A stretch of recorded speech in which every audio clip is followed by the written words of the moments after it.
Hey guys, welcome to my new vlog. म चाहिँ भर्खर उठेको छु। तपाईँ आप देखी सकते हो। अब उठ गए तो टाइम कितना हो गया है? 10:13 हो गया। अब ड्यूटी चलने का टाइम हो गया। अब फ्रेश होते हैं, नहाते होते हैं, ब्रश करते हैं, तो फिर निकलते हैं ड्यूटी पर। रोड पे निकल चुके हैं हम 3 लोग, 3 भाई रोड पे तबाही। ऐसा सुना होगा कहीं ना कहीं। अब हम तबाही मचाएंगे ड्यूटी जाके, वो भी लूडो खेल के। अरे यार दूसरा फ़ोन लेना था, नहीं लेके आया यार। दादुलाई भन्नु न अहिले दादुले फेरि फोन भयो मेरो बोकेर आउँछ। हमारा बस स्टैंड, हम यहाँ बस के लिए खड़े हैं। बस अभी आया नहीं है फिलहाल। अब क्या किया जाए यार, बस अभी आ रही है। ये मेरा भाई है, देख सकते हैं। बस के लिए खड़े हैं अभी यार, बस ही नहीं है।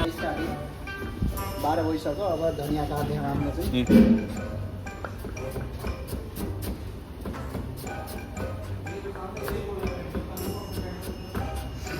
यो चाहिँ धनिया कट्नु हो। अब त्यसलाई इंग्लिसमा चाहिँ कोरिएन्डर भन्छौँ। फिलहाल तपाईँलाई थाहा होला, रोड लाइनमा काम गर्ने मान्छेलाई धेरैले थाहा हुन्छ अब कोरिएन्डर भन्ने। कोरिएन्डर या म चाहिँ उतातिर छिल्दैछु, दाइ यता काट्दै हुनुहुन्छ। हाम्रो फ्रिज यता यो भर्ती सुट्टी यताउति होइन। हामी यहाँ छौँ, एउटाको छुट्टी छ, एउटा चाहिँ बाहिर घुमेछ।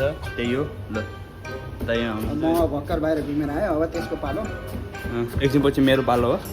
आजभोलि काम छैन, त्यही भएर घुमे यता यता कुरा नसुन्नुहोस् मेरो।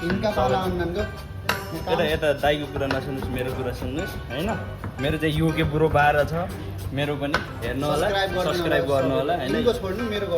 यो त नगरिन हुन्छ, केही हुन्न। यो त गर्न भएन, मेरो चाहिँ गर्नु पर्यो। युके बुढो 12 होइन, युके बुढो 12 डेली भ्लग आइरहेको छ आजभोलि चाहिँ। त्यही हो ल, हेर्नु पर्यो होइन।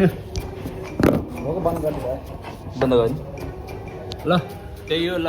अब हजुरले अब चाहिँ अब के भनौँ मैले। अब चाहिँ अब यति भन्दै अब अहिलेलाई राख्यौँ होइन। अहिले चाहिँ अलिक बिजी छौँ। लाइक कमेन्ट अनि सेयर चाहिँ गर्न नबिर्सिनु होला, अनि सब्सक्राइब चाहिँ अनि जसरी पनि गर्नु होला ल। त्यही हो। हामीलाई चाहिँ अब अहिले चाहिँ रातको 11 बजिसक्यो छ। हाम्रो चाहिँ अब छुट्टी भइसक्यो। हाम्रो चाहिँ अब यो रुमतिरको सफर हो, किनकि अब 11 बजी अब हाम्रो छुट्टी हुन्छ, क्लोज हुन्छ होटल। अब रुममा जान लाहौँ होइन। अहिले फिलहाल चाहिँ अब हाम्रो उच्च चाहिँ बस स्ट्यान्ड हो।